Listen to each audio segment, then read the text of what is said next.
को कथा हो यो। मानिसहरू बाडिएका छन् यहाँ,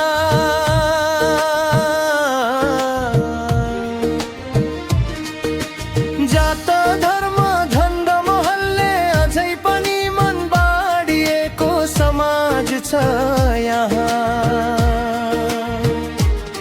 यसो होइन भन्नेलाई मेरो प्रश्न, किन विवाह हुँदा र मण्डलीमा पनि जात खोजिन्छ? कसैले मेरो जवाफ दिए हुन्थ्यो। मान्छेहरू सोच्छन् कतै धर्म बदले केही हुन्छ कि भनेर, तर खै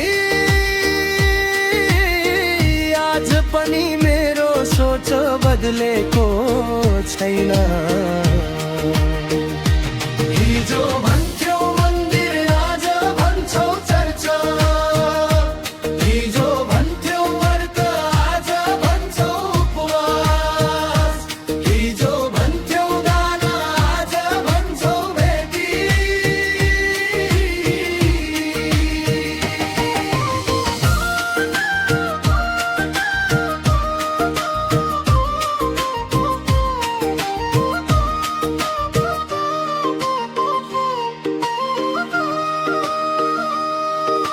शब्दै बदल्यो, रूप बदल्यो, तरिका बदल्यो,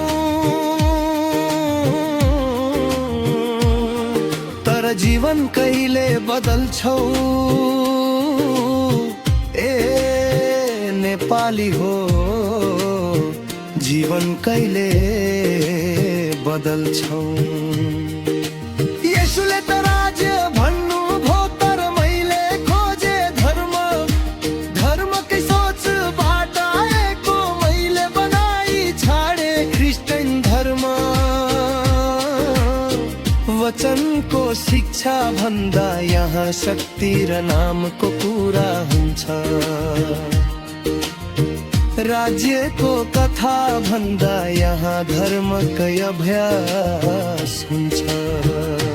हिजो भन्थ्यौ